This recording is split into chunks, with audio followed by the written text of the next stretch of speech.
Hey everybody, what's up and how's it going? In this video, I'm going to teach you some intermediate guitar chords. So these will sound good for a lot of different styles, but I especially recommend them for indie rock, math rock, neo soul, stuff like that. So anyways, we're going to play in standard tuning today in the key of G, and let's start by building a major scale on the 3rd fret of the low E string. So now that we have our scale, we're going to harmonize each note of the scale with a certain kind of 7th chord, be it a major 7, minor 7, dominant 7, or minor 7 flat 5. And these voicings, for the first set at least, are going to be called drop 3 chords, which is just a fancy name for the type of spacing that's used to design the voicing. So anyways, our first chord is this sound right here, and this is a G major 7 chord. So we've got a nice open sound here like this. Nothing too fancy. We've got the melody note as the 5th, which sounds nice. For the next voicing, we have a minor 7 chord, in this case A minor 7. So you can play it like this here. In this case, I'm barring with my 3rd finger on the upper part of the voicing, and then I'm using my 2nd finger to play the root, like that. Another way you can play this is actually to bar with your 1st finger, just barring the entire 5th fret, and then I'm choosing to hybrid pick this. You could also strum. If you strum the entire 5th fret, you're going to add in the 11 and the 5, which I think sounds totally fine and nice in any situation. And an advantage to this fingering right here, where you bar, is that you can use your available fingers to reach some additional notes in your scale to add little licks and fills and stuff like that. So whenever you're playing any of these chords here, be conscious of the major scale that exists around the chord, because there's a lot of little cool things that you can do with most of these chords that I'm going to show you today. So for the next sound, we have a B minor 7 chord, and you can use the same set of fingerings. So you could play it like this, or you could bar. If you bar, it opens up some cool little options here as well of things that you can grab. And for our next sound, we have a C major 7 chord, exactly the same shape as our first voicing. And then we have a D7 chord. So with this one, you can either hybrid pick it like I'm doing right now. You could put your 3rd finger here on the A string of the 12th fret to play the 5th and kind of double that if you want to strum everything. Or you could take this off and you could bar with your 1st finger. This is going to change the chord slightly, adding in the 11 as well. But then that opens up some cool potential for barring and fills and stuff like that. So that's the D7 chord. And then the next one, E minor 7, exactly the same deal as the last ones. You might want to consider barring with your 1st finger. That's going to open up some potential to do little licks and stuff like that.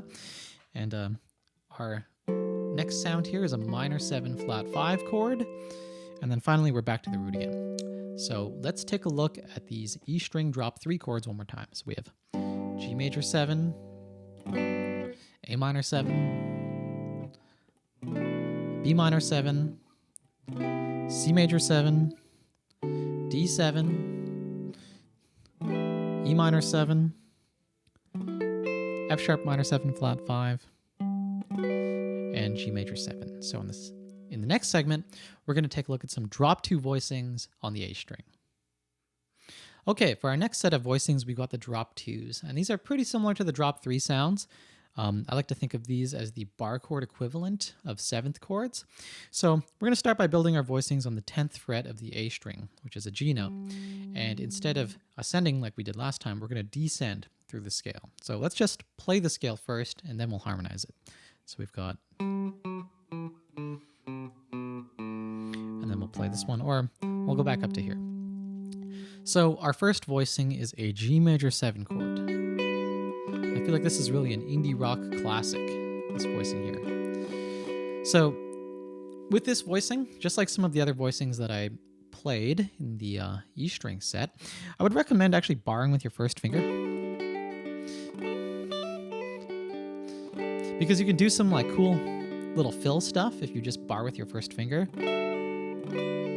And that opens up some really nice potential to create little licks and stuff like that. Anyways, for the next chord, we have the 7th chord of the key, the minor 7 flat 5. Remember again, we are descending, not ascending. And then the next chord is an E minor 7 chord. So this one, you'll bar with your first finger, and that'll leave you with a lot of potential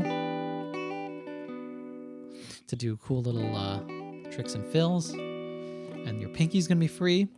One thing that I really like to do with this chord on scale degree 6 and scale degree 3 is actually raise the 5th by a semitone. If I raise the 5th, it creates a really nice inverted add 9 chord. So this is a really easy way to access a super cool kind of post-rock voicing.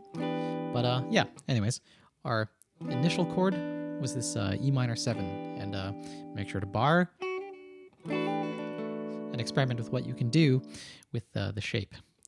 Our next sound is a D7 chord, and just like the last one, we're barring with our first finger here. So again, try moving your pinky. That's going to give you a lot of freedom to make little fills and stuff like that. For the next sound, C major 7, exactly the same as the G major 7 voicing. Again, feel free to bar and see what you can do with your free fingers.